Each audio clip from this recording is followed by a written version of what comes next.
My name is Alicia Dean, and I will be discussing the negotiations that took place during the Writers Guild strike from 2007 to 2008.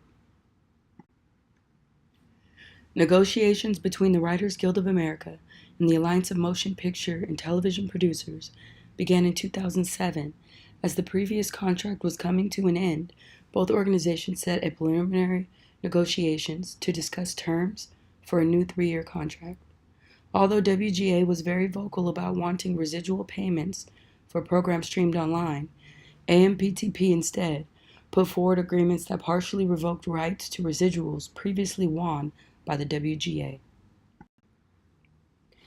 The WGA was infuriated as they had already previously encountered a similar situation back in 1988 when, after 5 months on the picket line, the WGA ultimately failed in their attempts to secure fair residuals from the sales of film and television on VHS. As television and film began to cross into the digital age in 2007, streaming services became more popular amongst viewers. Industry experts at the time predicted that so-called new media content, shows and movies distributed online or viewed on computers, cell phones, and other devices, would eventually supplant DVDs in terms of profits.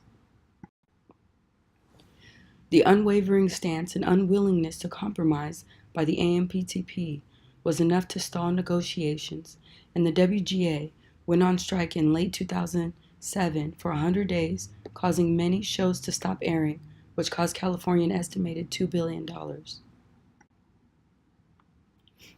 The WGA's position was to ensure that its writers received fair compensation for programs streamed online.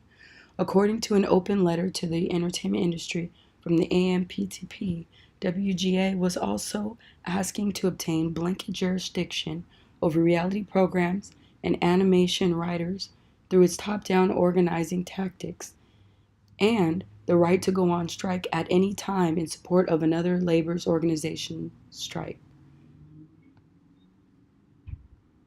On the other hand, their interests were a bit more complex. The WGA had experienced the shift from television to VHS, in which they did not receive any compensation, and they did not want to continue down the same path with the digital shift.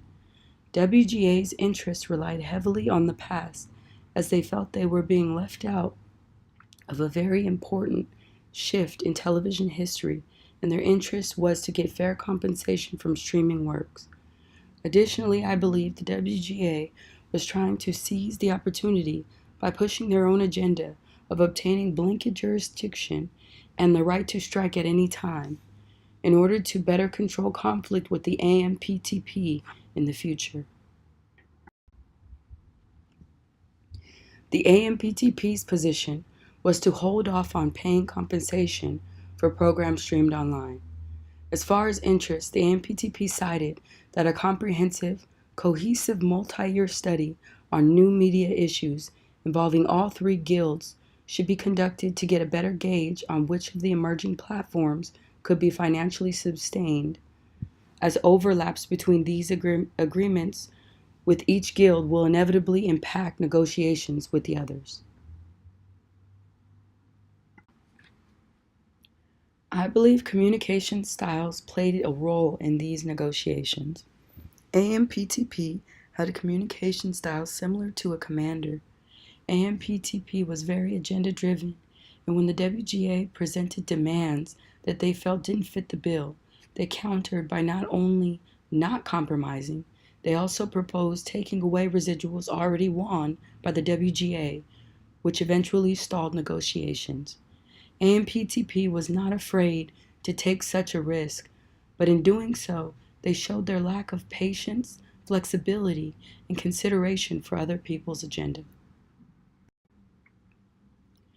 The WGA, on the other hand, showed traits of the thinker communication style.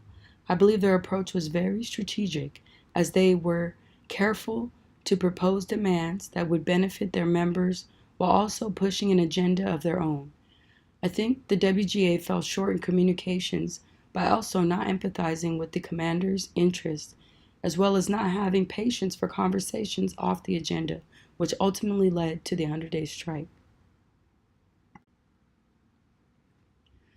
Best alternative to a negotiated agreement, or BATNA, was another concept that played a role in negotiations.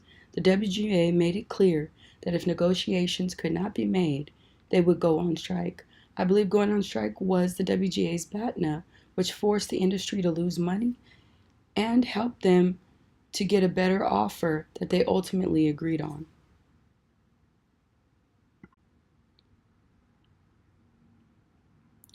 Lastly, I believe game theory played a role in negotiations. In the initial negotiation meeting, I believe both parties entered with the intention of brokering a deal.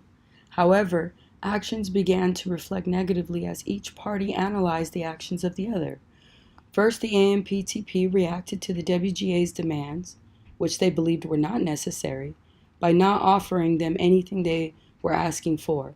As a result, the WGA went on strike, which in turn forced both parties to reach a compromise. This back and forth and analysis of the other side's actions was the driving force behind the final negotiation agreement. The AMPTP, instead of waiting out the 100-day strike, brokered deals with two other guilds concerning similar demands brought up in the WGA negotiations. I believe this move gave the AMPTP the upper hand, as they now had a baseline for what to offer the other guilds, which put pressure on the WGA to settle. Had the other guilds not closed their negotiations, I believe the WGA would have pressed harder and both sides would have been severely affected due to the writers being out of work for so long.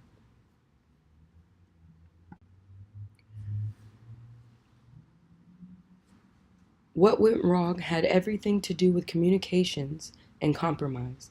None of the other guilds went as far as going on strike.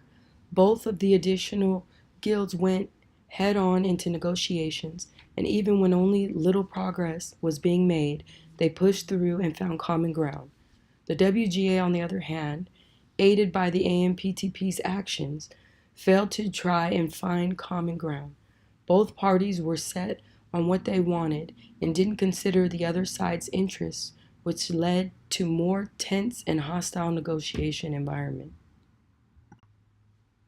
I believe a stalemate rather than an agreement was reached. According to James Hibbert, the WGA leadership had mixed feelings about the deal. The WGA didn't feel they got everything they wanted or deserved, but they were able to net the guild members $130 million during the 3-year deal. Writers wanted streaming services to pay wages comparable to top broadcast series and boost residuals for revenue in movies that stream online, but the studios held firm. In the end, the strike offered writers meager residuals from streaming media, but a compensation rate that they hope will grow over future negotiations. As Ross McCall said, "We didn't get a foot in the door so much as we did a toe." These are my references, and that concludes my presentation.